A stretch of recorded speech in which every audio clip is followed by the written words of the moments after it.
Well, I see that it is 3 o'clock Second Life time, so I guess we're ready to start if that's okay.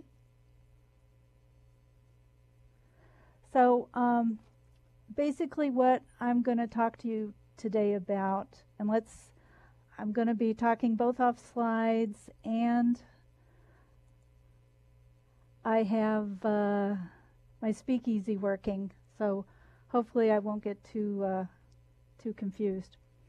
But anyway, so I'm glad to be here with you today to talk about this National Science Foundation funded project that I did with my co-investigator.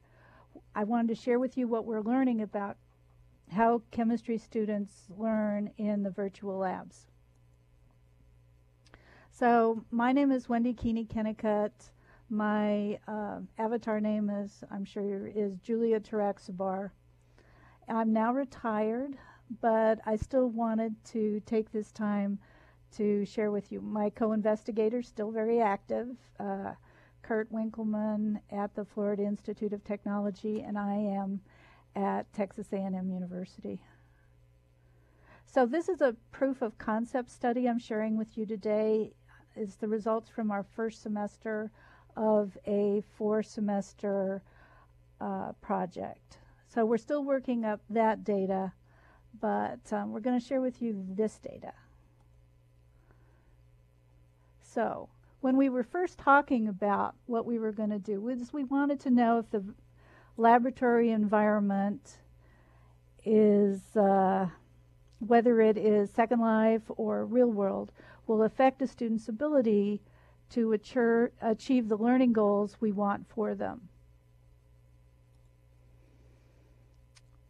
Content knowledge, whether they can learn that, but also kinesthetic skills. Can they work with their hands? What they learn in the world, is it translatable? Figuring out realistic virtual labs is a critical hurdle for creating these online chemistry courses. And so we're looking at how this would work. This is important because our departments want to know this, the American Chemical Society wants to know this, that any virtual lab we make is sufficient enough for learning techniques in chemistry and concepts.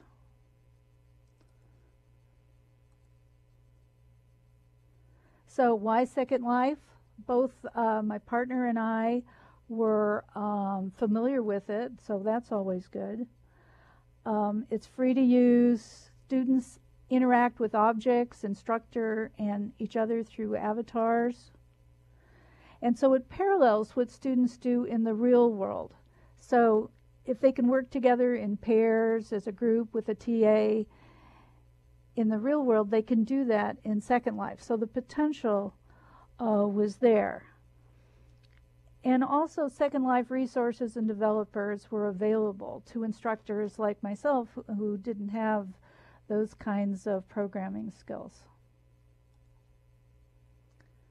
So why at Second Life at Texas A&M? Well, we've been active, I guess, in our own way since 2008 as an organization. At this point, we have 12 plus 1 islands that we work with, 12 you see here, and 1 that was outside that. 2008 was when I joined as well, and we were very, very fortunate as we kept our educational discount for the entire time, and that was because we would buy, 3 years at a time, 5 years at a time. So we were able to weather that storm. What you can see from the map is we have 2 islands for the Health Science Center. 3 islands in the middle are for classrooms and outdoor functions. Our Ag College and Veterinary School are still very much involved in crisis training, and so they have islands for how to take care of animals during hurricanes, and that's been very interesting. The little island off to the right that is an island run by Ben Wu, who's been conducting some amazing ecological fieldwork for his sophomore students, because you can't really take 300 kids out into the woods anymore. So, in fact, I think his class was 600 now that I think about it. And so, as you see this list, we're doing many different things, not all at the same time, of course, but over the years we've been doing several things here. The study area, Chemistry World, is the world that we developed, Kurt and I. It's still open. It's still open for visitation.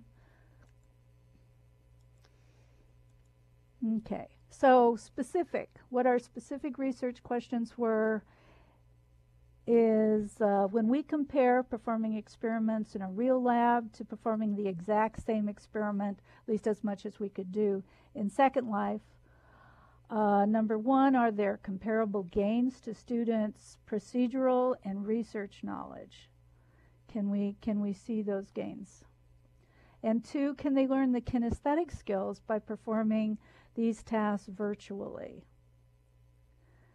And finally, do they enjoy the Second Life experiments? Because if they don't, we all know that students aren't going to get as much out of them. Okay, so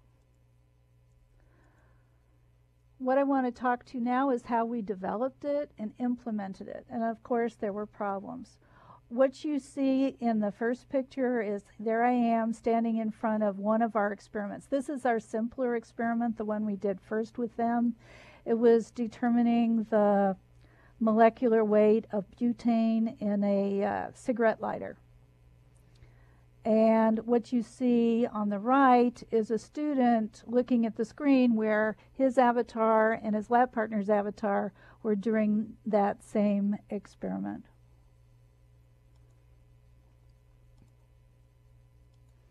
So the first thing I want to talk about is how we created them. What we did was we had to translate our experiments for programmers. And this was kind of difficult. Now, Kurt took care of this, so I wasn't involved with that.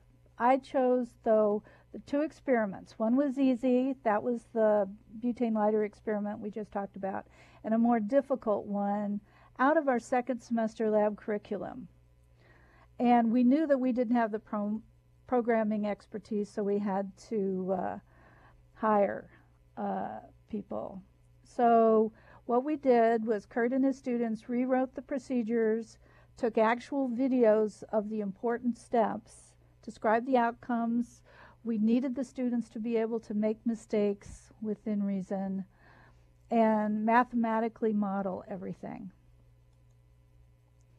They needed to be as close to the actual lab as possible because to do this comparison and to stay within the curriculum of the class, the two labs needed to be as close to the actual lab as possible.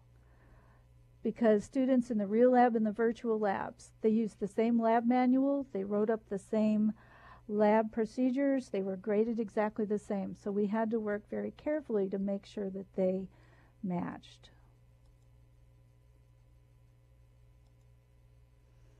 Okay, so we had two great programmers, Cole Xandi Mars, and perhaps some of you know them. They're the ones who have created most of what we have at Texas A&M University. And they created our chemistry world. They, of course, use the LSL language to, to do the coding, and the developers worked with educators, as I said. They were wonderful. They gave us lots of support. And as I said, our island is called Chemistry World. Xandi even helped me every semester train our students. They were always on call, taking care of glitches, and it went pretty well.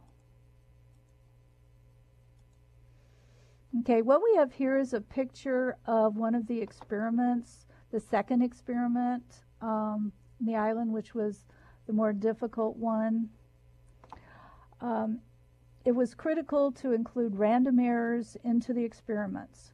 So everybody dispenses slightly different liquids. They weigh slightly different things. All that had to be taken into account mathematically, as well as the real mistakes. So real mistakes like not adding the correct chemicals, forgetting to stir a solution, or closing the balance doors. So all of that had to be taken into account. And these mistakes matched the mistakes that students actually make in the real labs. But on the other hand, we couldn't get too crazy, because students doing the Second Life lab were doing them at the same time as their peers were doing them in the real lab, and everything had to be done within the same 3-hour period. So, as I said, we couldn't go too nutty. So I'm showing you the second lab here. So you can see me sort of in the background in front of those 4 big carboys. This experiment involved these 4 big carboys. We were analyzing chloride content in bay water. There were graduated cylinders, pipettes, burettes. They had to do 7 titrations, and some of you, I'm sure, don't know the chemistry, so it's not that important other than to know that it was fairly complicated. If you go to our lab platforms, you can actually see the PowerPoints and the labs that we used, so you can see what we did. Okay. So we thought that realism was important. We wanted the students to feel immersed. Xandi and Random created buildings. They had a classroom, they had faculty offices, student lounge, outdoor areas. And the labs are actually based on the actual labs that they were familiar with. The place is called Heldenfels Hall, so this is called Heldenfels 2. The real Heldenfels is a pretty nondescript building, so this one was much prettier.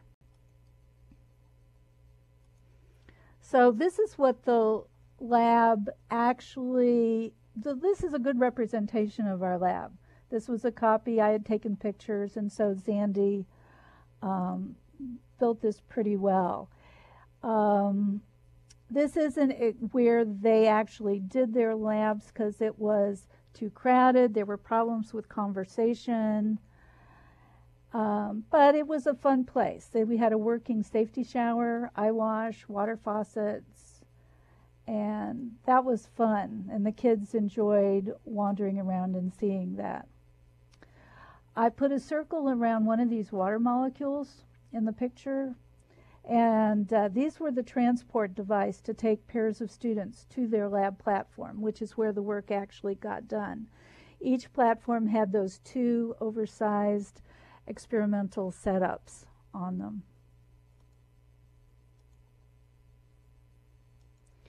So there's always design issues. And so what we did, as you can see, is we made the equipment a lot bigger.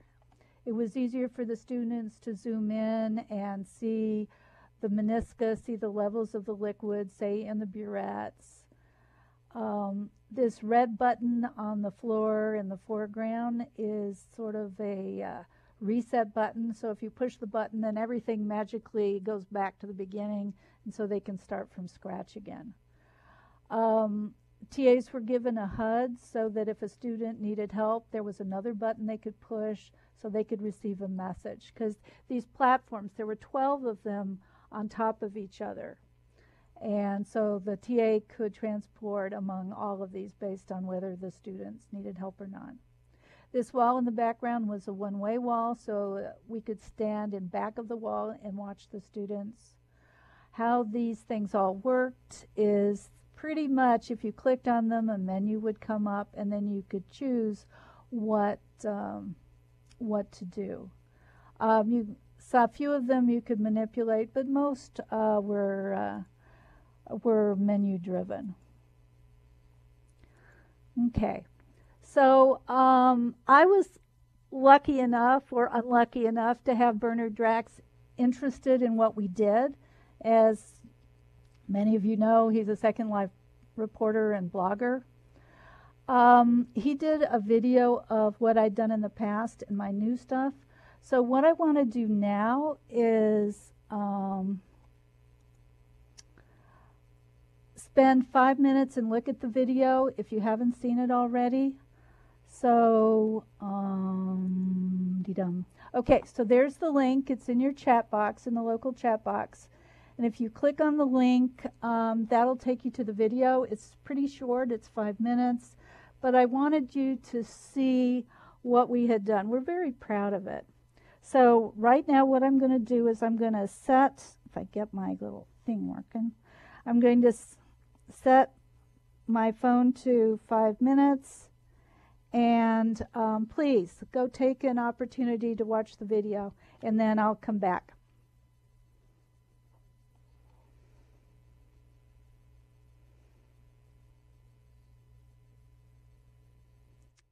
And if you've already seen the video, feel free to ask me questions. Now's a good time.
Hi, everybody. Is everybody back now?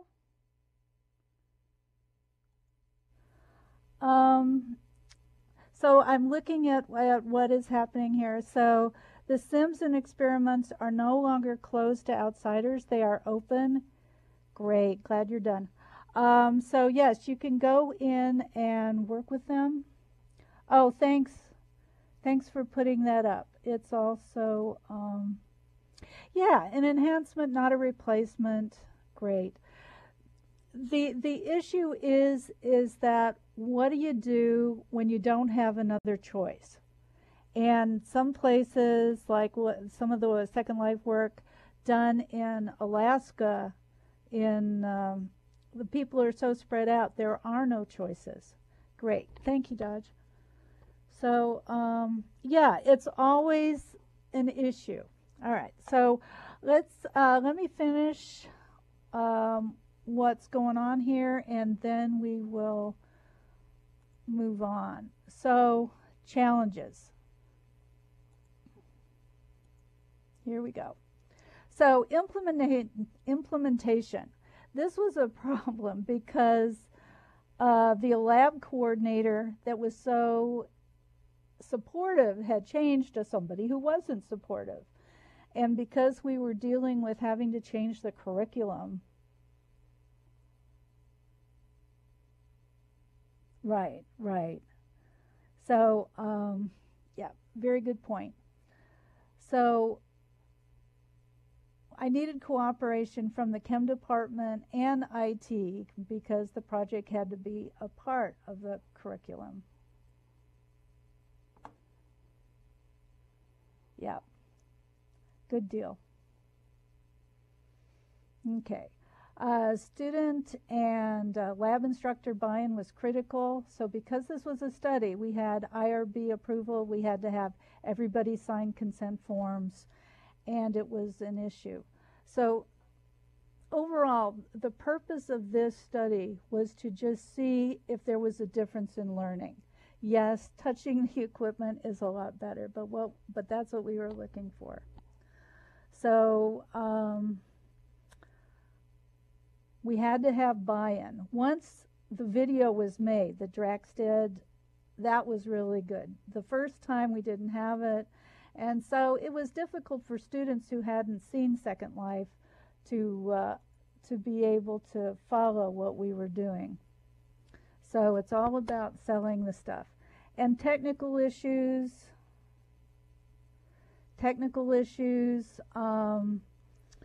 mandatory Second Life updates. We all know what an issue that is when you're working with equipment, and so we had to work from flash drives every once in a while. I had to have about 15 flash drives set with the program on it, just in case. Luckily, that works really well. Also, headset connectivity was a problem because students weren't using their own computers. We were using university computers. So we ended up sitting students next to each other. But I think we were still trying to prove what was happening. Okay. So what you have here is the pilot study. So we did it for 4 semesters. I'm only talking today about what we learned in the first semester. Quasi-experimental because we weren't able to truly put people into the control group and the experimental group. And it was an interesting design study. So we ended up with 2 groups of Chem 112 lab students. The experimental group did 2 labs out of 10 labs in Second Life in a computer lab. Well, the control did everything, as you might guess, in the real lab. So let me get caught up here. Okay. So the experimental group was 4 sections, so there were about 24 kids in a section. The N number was less because only the students who completed everything, the labs and the assessments, were included. The control group ended up, we originally thought it was going to be everybody else, but we limited it to 4 sections taught by the same, yes please. in private chat. Thank you. Okay, so control group, 4 sections, taught by the same TAs. So N was 67. And so we looked at these 2 groups. Now, to be fair, all the students that weren't involved in Second Life were in the control group. Let me get caught up here. And so this was a lot of forms to handle, a lot of assessments to do.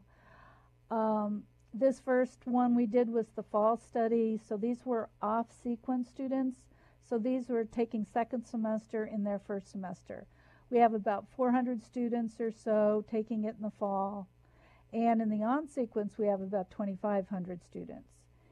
In the end, what we did for the real study was just look at the on-sequence students. But this project was the off-sequence students.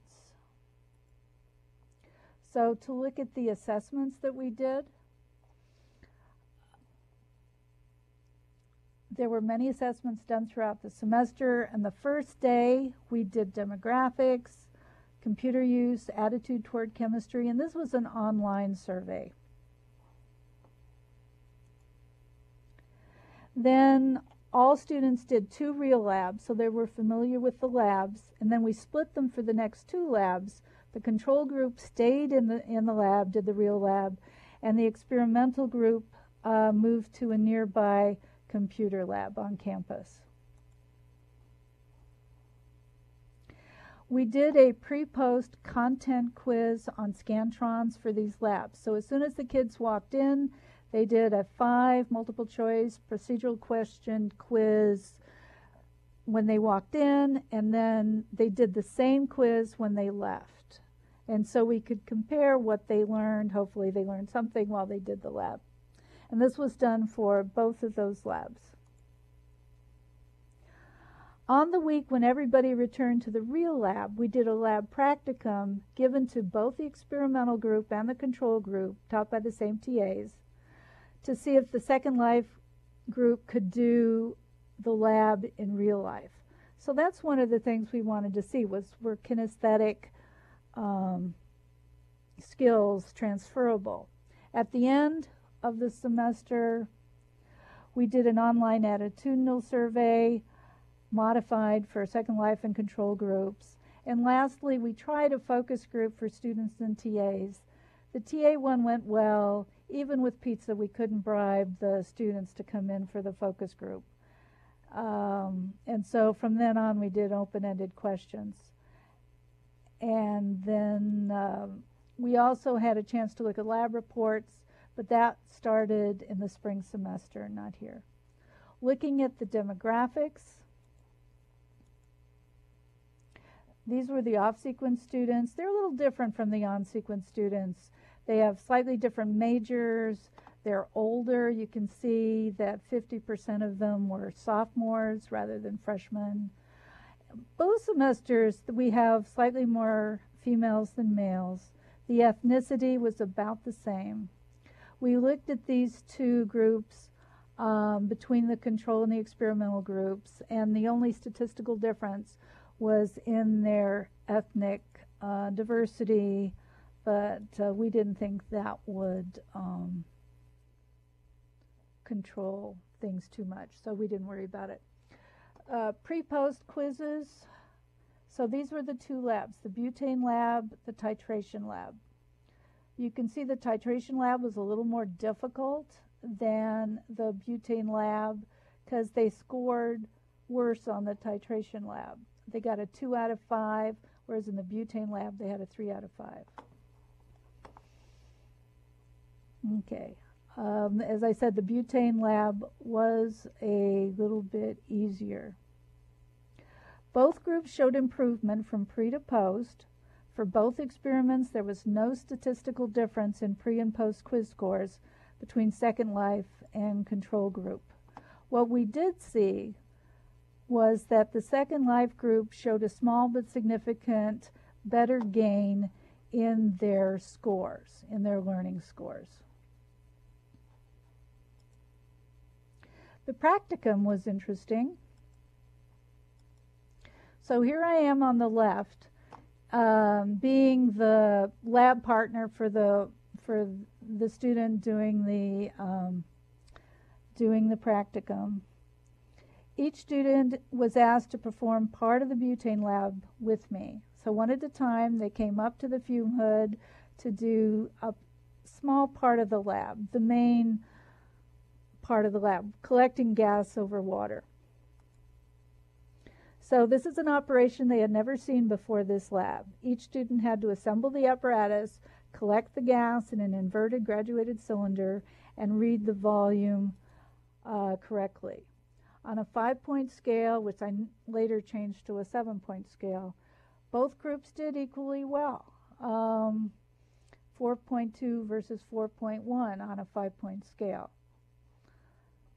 Now, within that, the Second Life group did a little bit better at reading the volume in the graduated cylinder.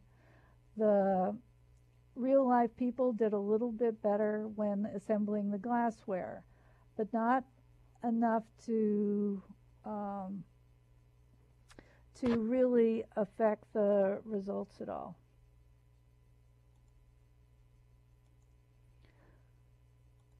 Okay, we also looked at assessment of student attitudes. So what I'm sharing with you is just a part of what we did. We asked the Second Life group about their preferences for Second Life and real life labs, with a left statement and an opposing right statement with 5 sort of choices in between. Used a chi-square goodness of fit test. I learned a lot of stats doing this. Between the actual and expected response frequencies. So let's look at the first one. The left statement is, I like using computers instead of actually handling chemicals. On the right, I like handling chemicals instead of using computers. And you can see there was no statistical difference between what we expected, which is that they be evenly distributed, and with what we actually had here. 18 people agreed with the left, 13 were neutral, 24 agreed with the right. In the second set of statements, Second Life experiments take less time, real life experiments take less time. You could, excuse me, you could see there was a real difference, and that was the statistical difference. The p was really small, 10 to the minus 8, and so it's interesting because this is what they thought happened. However, the TAs really did say that both took about the same amount of time. So I thought that was interesting. You know, time flies when you're having a good time. That they really did like that. Going on to the others, 3 was also significant. Even though we couldn't test this, more students thought they had better grades on Second Life experiments than they got on real life experiments.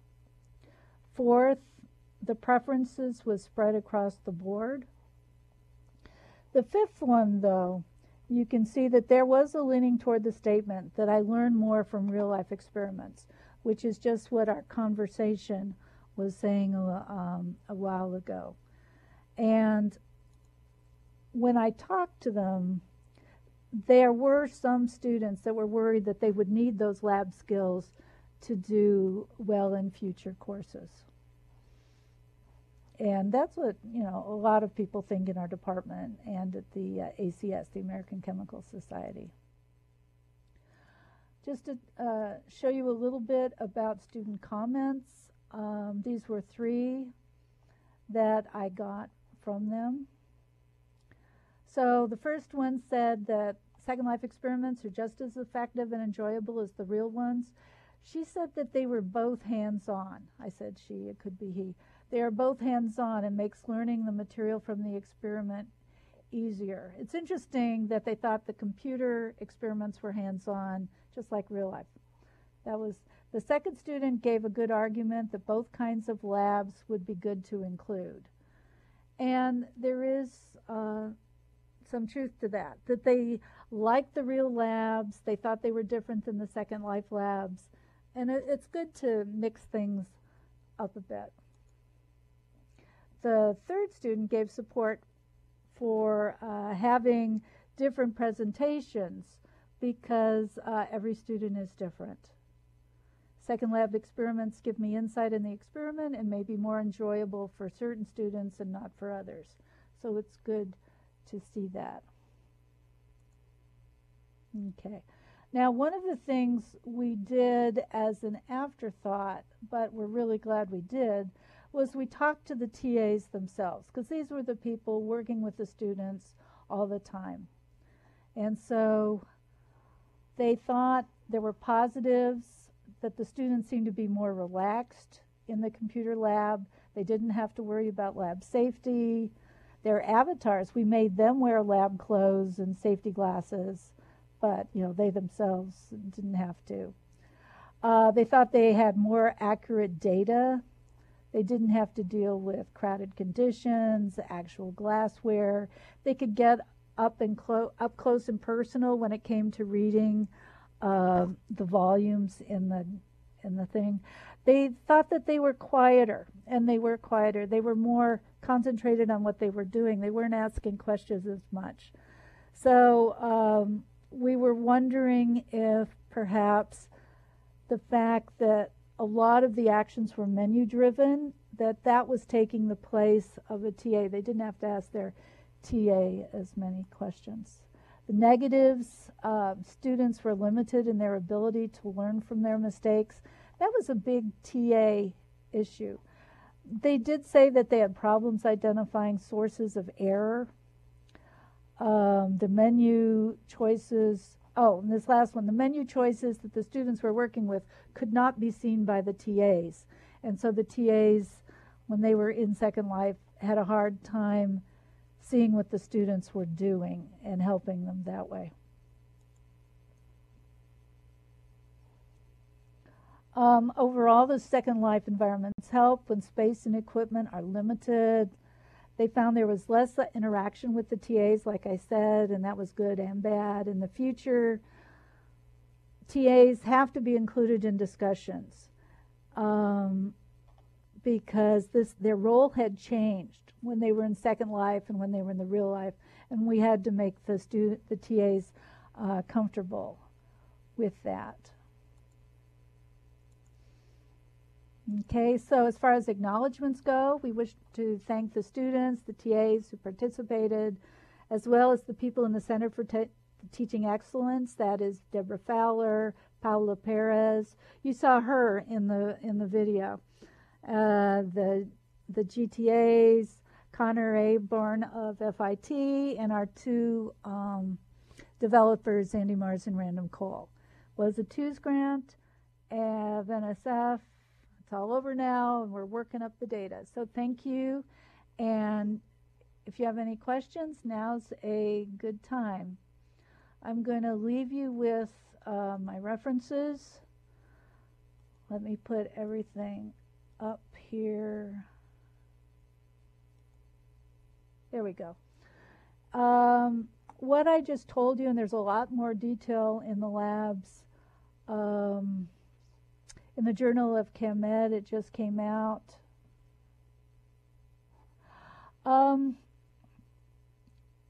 We have not considered other virtual worlds. Our developers really liked, and they found the Second Life platform very stable. And so we were relying on our developers, and so that was one of the main things. And Second Life is supported by the university, so we get a lot of help from that. Yeah. Actually, with training, it took about 30 minutes to train our students to walk, get their clothes, zoom in to read their burettes and pipettes. So we found that they took to it actually pretty easily.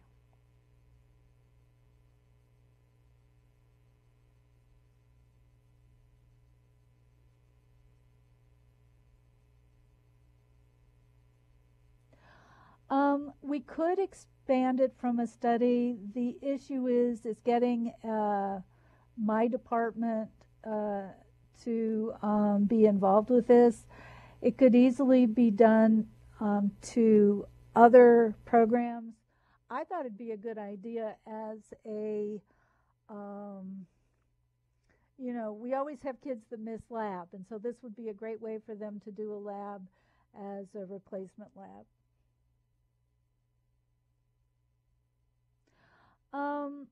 Lack of, and Dodge, while I'm talking with you, the thing is our university is really, really big. And so there's a problem with getting only so many people on a sim, and so that's one of the main problems with that for us. Being aware of mistakes, it could be partially smell or handing and things. In freshman program nowadays, we don't work with too many nasty smells. The most is probably ammonia. And because this isn't organic, and things have gotten more and more safe. You know, it's all about safety now. And so, but it's just, I think there is absolutely something to hands-on and seeing it.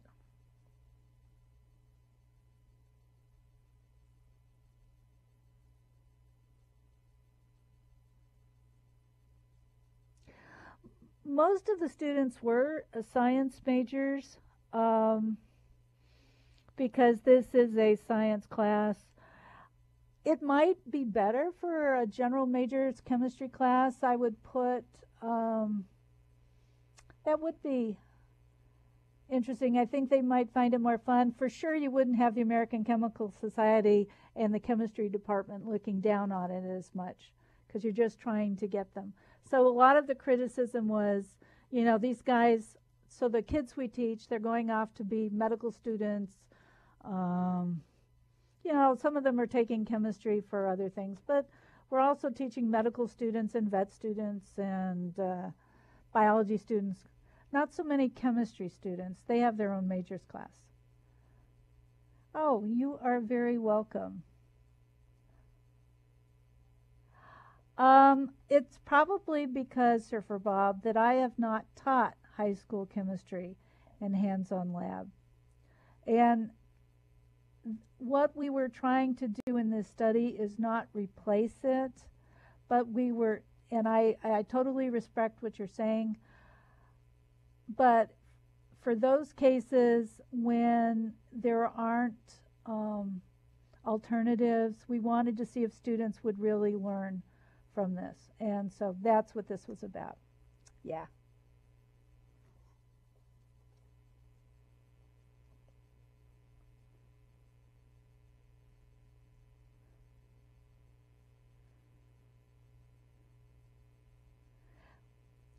True, true. All of that stuff with the molecules was about translating 3D images to 2D images, because really Second Life isn't 3D, it's like 2.5D. And so, right, so for me it was about that first part of the video that you saw. It was about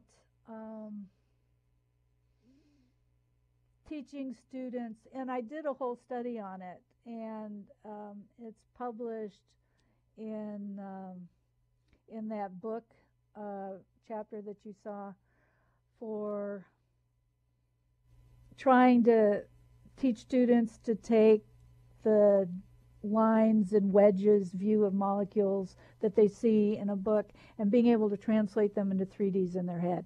And I found that Second Life really helped with that.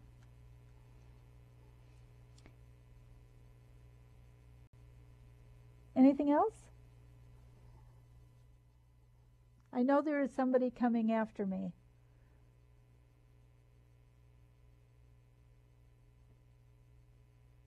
I really appreciate everybody coming and listening to this. I was asked to give the talk, so this is spring break, and I actually came in to talk, because at home I have pretty bad internet. Good. And as I said, if you want to know a molecule residue, yes. I can work with you later without, I saw this go by because I have that information that, because I worked with the author of that, and I took a lot of stuff from ACS Island. And so where you can find the hyperchem file, the INCHI file, is online, and I actually, on my Second Life site, have the directions on how to find that. Great, glad you like the data. Advantages, teaching. It's good for teaching things that you can't normally do in the laboratory, places that are safer, you know, because there's lots of things that happen in freshman chemistry when I was in school, and I'm 67 years old, that you can't do anymore. And so the more dangerous experiments, at least they could do them in Second Life.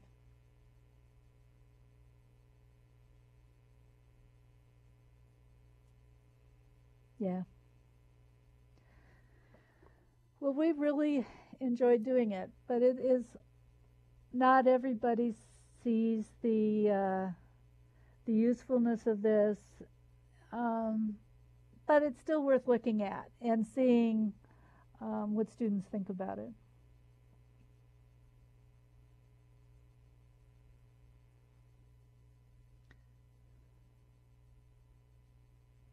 Oh my gosh, that is frightening. Yeah.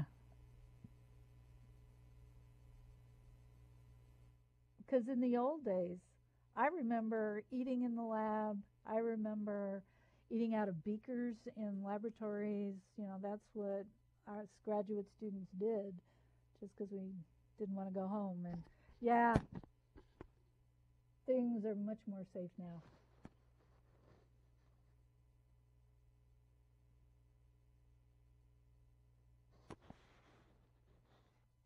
Okay, it's about 8 minutes too, so I want to give the next person a chance to load up their stuff. So thank you so much. I really appreciate it. You can send me an email or just text me. Great. Thank you so much. Appreciate it.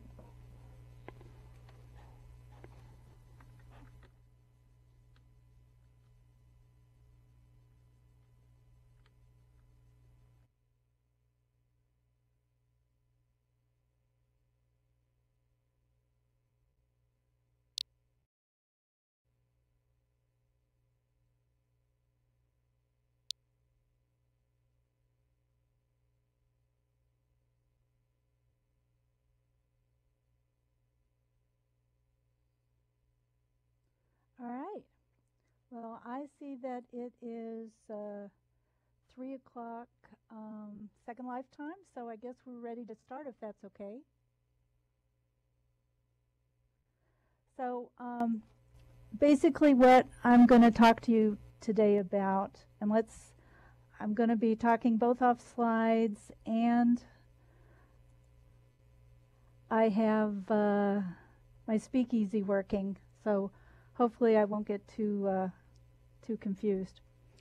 But anyway, so I'm glad to be here with you today to talk about this National Science Foundation funded project that I did with my co-investigator.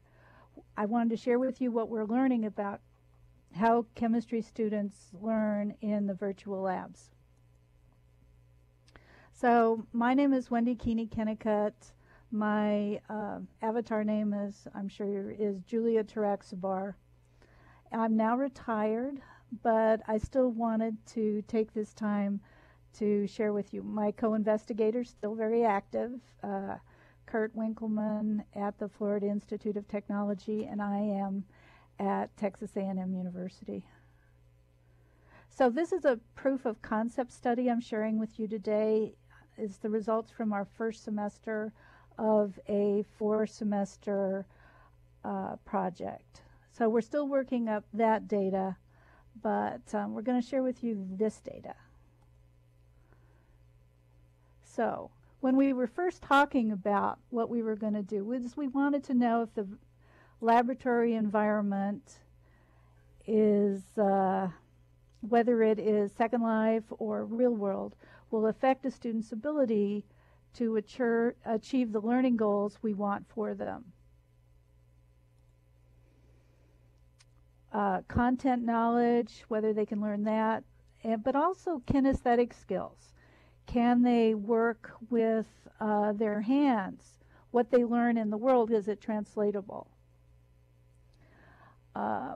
Figuring out realistic virtual labs is a critical hurdle for creating these online chemistry courses.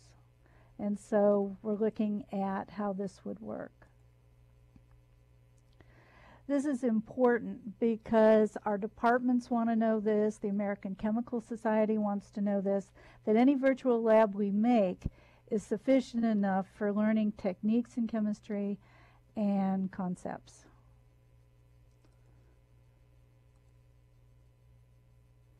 So why Second Life? Both my partner and I were familiar with it, so that's always good. It's free to use. Students interact with objects, instructor, and each other through avatars. And so it parallels what students do in the real world. So if they can work together in pairs as a group with a TA in the real world, they can do that in Second Life. So the potential was there. And also Second Life resources and developers were available to instructors like myself who didn't have those kinds of programming skills. So why at Second Life at Texas A&M? Well, we've been active, I guess, in our own way since 2008. Yay!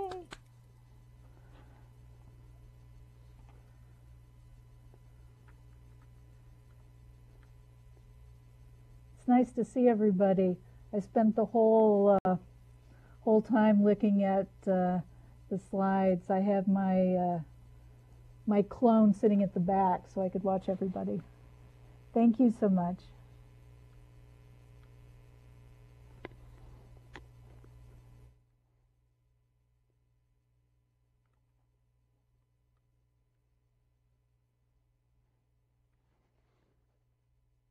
Yay! I didn't even know.